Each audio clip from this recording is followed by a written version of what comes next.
یا رسول اللہ یا حبیب اللہ یا شفیعنا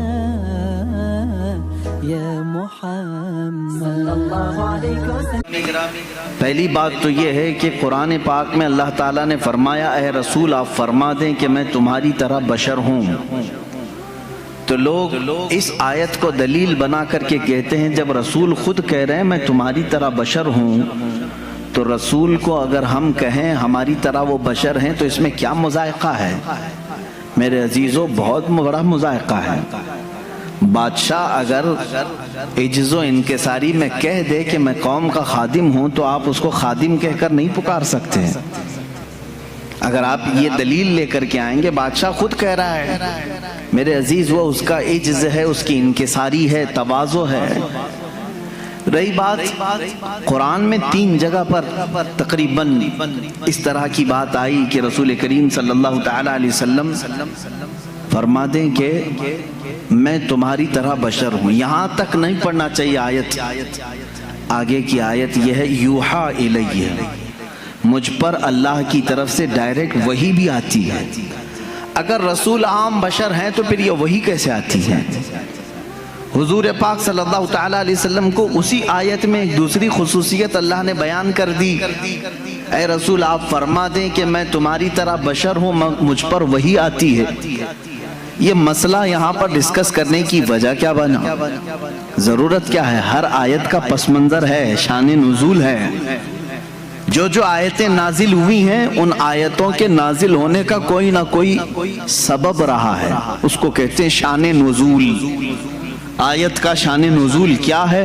اگر اس سے کوئی بندہ واقف نہیں ہے تو اسے دین کے معاملات میں ڈسکس کرنے کا کوئی حق بھی نہیں ہے۔ وہ بعد میں کیا کرے گا؟ آیتیں اتری تھی کافروں کے لیے وہ مومنوں پہ فٹ کرے گا، آیتیں اتری تھی مشرکین مکہ کے لیے وہ اولیاء پہ فٹ کرے گا۔ جس کو شان نزول نہیں معلوم ہے وہ ادھر کی آیت ادھر چسپاں کرے گا، ادھر کی آیت ادھر لگا دے گا۔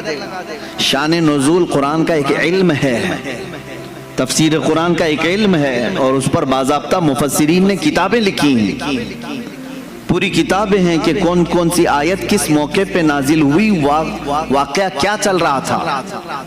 اسی طرح میں آپ کو یہ بھی بتا دوں کہ یہاں پر اللہ کے رسول صلی اللہ تعالی علیہ وسلم کو بشر کہنے کا حکم ہوا۔ آپ فرما دیں لوگوں سے کہ میں بھی بشر ہوں۔ بشر کا مطلب ہوتا ہے انسان، میں بھی بشر ہوں، آپ بھی بشر ہیں، حضور صلی اللہ تعالی علیہ وسلم بھی بشر ہیں۔ لیکن اس میں کچھ لوگ دھوکہ کھا گئے، رسول کو کہنے کا حکم ہوا ہے وہ بھی بشر ہیں تو ہم بھی کہیں گے رسول ہماری طرح بشر ہیں۔ میرے عزیز تجھے یہ پوری تفصیل سمجھنی ہوگی کہ اللہ نے کیوں فرمایا رسول کو اپنی طرح بشر، رسول کو کیوں حکم ہوا کہ آپ کہہ دیں بشر ہیں۔ وجہ یہ تھی کہ اس زمانے میں 2 قومیں تو بگڑی تھیں، ایک یہودی اور دوسرے عیسائی۔ ان کے پاس اللہ کی کتابیں تھیں، اللہ کی کتابیں تھیں۔ یہودیوں کے پاس تورات بھی تھی، انجیل بھی تھی، عیسائیوں کے پاس انجیل تھی، نبی بھی آئے ان کے پاس۔ لیکن یہ قومیں کیسے بگڑی؟ اپنے اپنے زمانے کے نبیوں میں جب انہوں نے حیرت انگیز معجزات دیکھے تو غلو کر گئے۔ غلو کا مطلب ہوتا ہے اوور کر دینا کسی کے مرتبے کو بڑھا کر کے۔ حضرت عزیر علیہ السلام ایک نبی ہیں، اللہ نے ان پر نیند طاری کر دی، وہ 100 سال تک سوتے رہے۔ قرآن پاک میں اللہ نے اس کا تذکرہ بیان فرمایا ہے 3 پارے میں، سورہ بقرہ ہی میں ہے۔ 100 سال تک ایک ہی مقام پر سوتے رہے، پھر 100 سال کے بعد مولا نے دوبارہ انہیں اٹھایا اور وہ اپنی قوم کے پاس آئے۔ ان کے بچے ان سے بڑی عمر کے ہو چکے تھے، یہ غالباً 33 یا 35 سال کی عمر میں گئے تھے۔ واپس جب اٹھائے گئے 100 سال کے بعد تو ان کی جو عمر تھی وہی تھی، لیکن جو قوم کی عمر تھی وہ 100 سال آگے جا چکی تھی۔ اب اس معجزے کو دیکھ کر کے کئی لوگ ششدر رہ گئے، کیا کوئی 100 سال کے بعد دوبارہ اٹھ سکتا ہے؟ کوئی موت کے بعد دوبارہ آ سکتا ہے؟ تو ان لوگوں نے کیا کہنا شروع کیا، ایسا حیرت انگیز کام ہم نے آج تک دیکھا نہیں تھا، اگر عزیر کے ساتھ ایسا ہوتا ہے تو یہ اللہ کا بیٹا ضرور ہوگا۔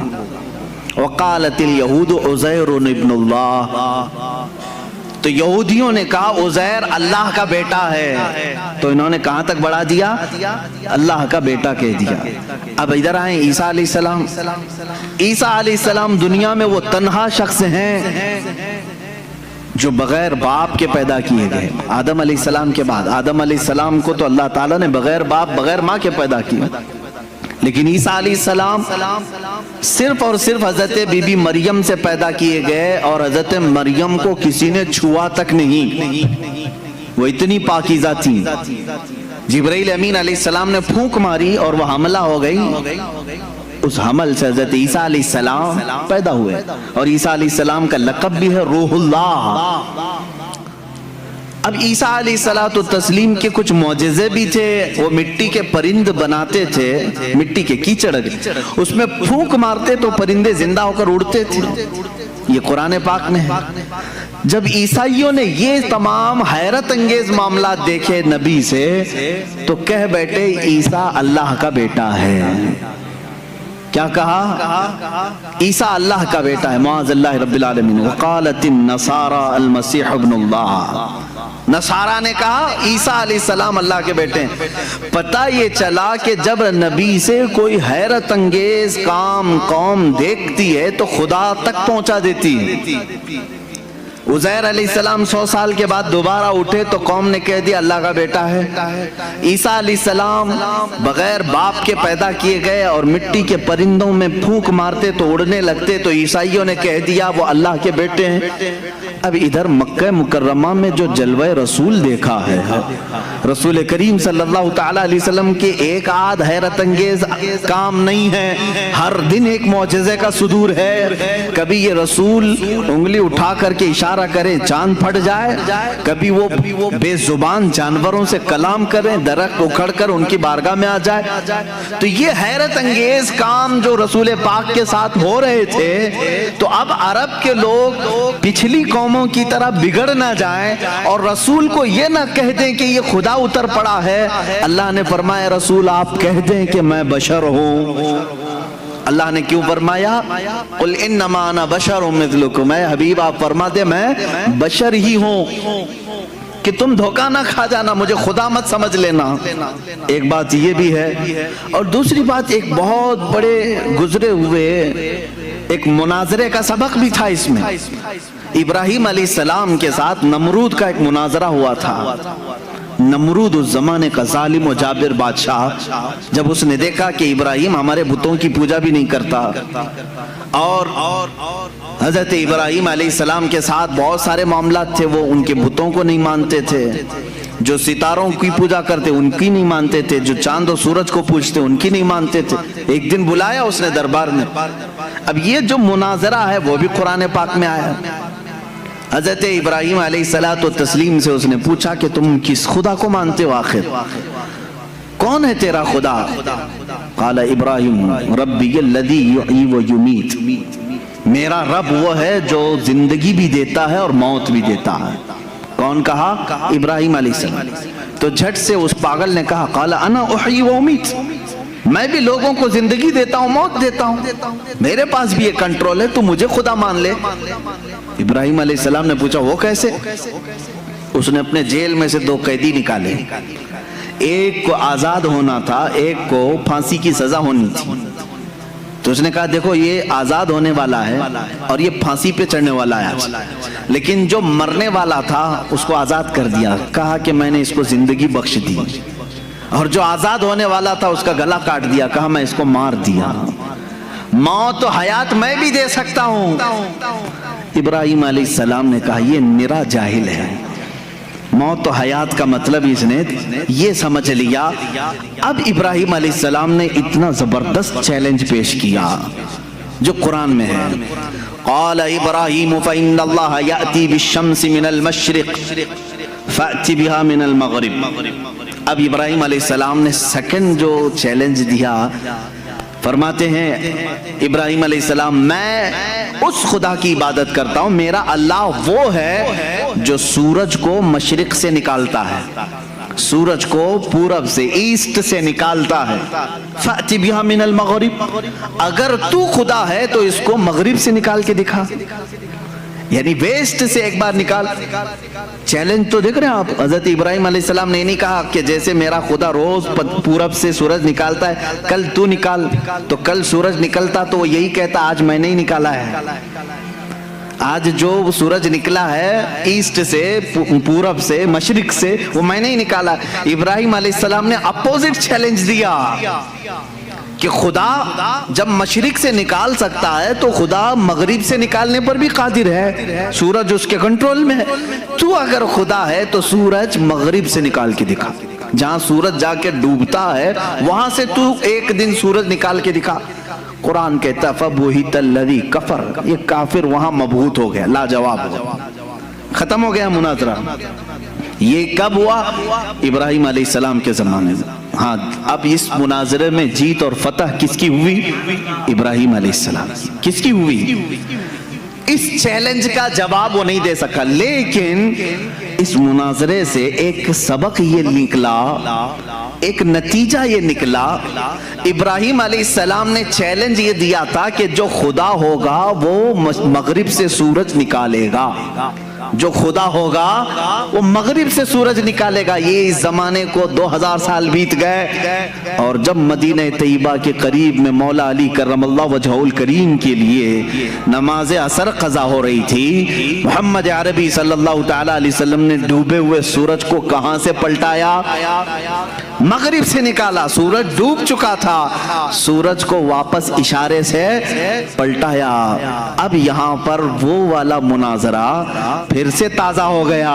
ابراہیم علیہ السلام نے تو چیلنج دیا تھا نمرود کو کہ اگر تو خدا ہے تو سورج کو مغرب سے نکال، نمرود تو نہیں نکال کے دکھا سکا، لیکن محمد الرسول اللہ صلی اللہ علیہ وسلم نکال کر دکھا دیے ہیں۔ تو اب کسی کا عقیدہ یہ نہ بگڑے، ابراہیم علیہ السلام نے کہا تھا جو سورج مغرب سے نکالے گا وہ خدا ہوگا، اللہ نے آیت نازل فرمائی قل انما انا بشر مثلکم، اے رسول آپ فرما دیں یہ دھوکے میں نہ آئے، میں تمہاری طرح بشر ہی ہوں، لیکن میرے عزیزوں ساتھ میں اتنا یاد رکھنا عام بشر نہیں، وہ نوری بشر ہیں، اللہ رب العزت کی ان پر خصوصی عنایات ہیں۔ میں مانتا ہوں اے عقل والوں میرا محمد خدا نہیں ہے، مگر دلوں میں یہ نقش کر لو کہ وہ خدا سے جدا نہیں ہے، یہ ہمارا عقیدہ ہے۔ اب یہ نور و بشر کے جو معاملات ہیں یہاں پر کچھ لوگ کنفیوژن پیش کرتے ہیں، ہے نہیں کچھ، لیکن مجھے ضرورت اس بات کی ہے کہ سنیوں کو ان عقائد اور ان معمولات اہل سنت کو میں واضح طریقے سے بیان کر کے بتاؤں۔ میرے عزیزو، رسول کریم صلی اللہ تعالی علیہ وسلم کو اگر کسی نے خالص نور ہی کہا اور بشر نہیں کہا وہ بھی گمراہ ہے۔ حضور صلی اللہ تعالی علیہ وسلم کی بشریت کا اگر کسی نے انکار کیا وہ بھی کافر ہو جائے گا، گمراہ ہے۔ ہاں اگر کوئی یہ کہتا ہے کہ صرف وہ عام بشر ہیں تو بھی گمراہ ہے، عام بشر عام انسان کہہ رہے تو بھی گمراہ ہے۔ تو کہنا کیا چاہیے؟ حضور پاک صلی اللہ تعالی علیہ وسلم کے لیے اہل سنت و جماعت کا عقیدہ یہ ہے کہ وہ نوری بشر ہیں۔ نوری بشر کا مطلب یہ ہوتا ہے دیکھنے میں تو بشر دکھتا ہے لیکن قدرت میں نوری مخلوق سے بھی بڑھ کر کے ہے۔ فرشتے نور ہیں، انسان بشر ہے، فرشتے نوری مخلوق ہیں، انسان بشر ہے۔ اب رسول کو اگر تم نے صرف نور کہا تو فرشتوں میں چلے جائیں گے، صرف بشر کہا تو صرف انسانوں میں۔ رسول ملائکہ کا بھی رسول ہے، انسانوں کا بھی رسول ہے، اس لیے تمہیں یہ کہنا پڑے گا کہ وہ نبی نور والے بھی ہیں اور بشریت بھی ان کے اندر ہے۔ ہمارا عقیدہ یہی ہے کہ وہ نوری بشر ہیں۔ کیا ہیں؟ نوری بشر ہیں۔ میرے عزیزو، اب جن لوگوں نے یہ کہا کہ رسول ہماری ہی طرح ہیں تو یہ تو عقل میں نہیں آتی، بات عقل میں نہیں آتی۔ میں کسی سادے سے مسلمان کو بھی اٹھا کر کے پوچھوں گا وہ توبہ توبہ کرے گا، کیسی بات کر رہے ہو، رسول ہماری طرح ہو سکتے ہیں؟